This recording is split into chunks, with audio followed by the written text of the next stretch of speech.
என்னுடைய எக்ஸ்பீரியன்சஸ் வராது.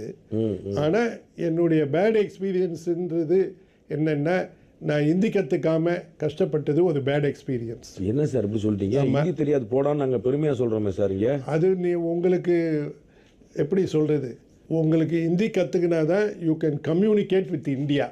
இந்தியா தான் இன்றைக்கி 4th எக்கானமி இந்த வேர்ல்டு. ஆமாம். ஆனால் குஜராத்தியில் ஹிந்தி தெரிஞ்சுக்கணும் அவசியம் இல்லை. ராஜஸ்தானி தனியாக பேசுகிறான், மராட்டி தனியாக பேசுகிறான், கன்னடம் தனியாக பேசுகிறான், மலையாளம் தனியாக பேசுகிறான், தமிழ் தனியாக பேசுகிறான், தெலுங்கு தனியாக பேசுகிறான். எல்லாரும் ஹிந்தி பேசலையே சார். உங்களுக்கு நீங்கள் 140 கோடியில் முதல் 10 லட்சத்துக்குள்ளே வரணும்னு ஆசை இருந்துச்சுன்னு வச்சுக்கிங்க, ஹிந்தி பேசுங்க. கடைசி 10 லட்சத்தில் இருக்கும்போது நீ தமிழ் கூட கற்றுக்காத. பியூட்டிஃபுல். யார் தடுக்குதா? இப்போ இல்லை, நாங்கள் ட்ரெண்ட் என்னென்னா ஹிந்தி தெரியாது போடா அப்படின்னு சொல்கிறதா ட்ரெண்ட். இப்போ அது நீங்கள் ட்ரெண்டாக வச்சுக்கிங்க. அந்த ட்ரெண்டு நான் டிஃபால்ட்டாக இருக்கேன். பட் உங்களுடைய அனுபவத்தில் ஹிந்தி கற்றுக்காமல் போனது உங்களுக்கு ஒரு இழப்பாக இருக்குது. ஆமாம். அடுத்தது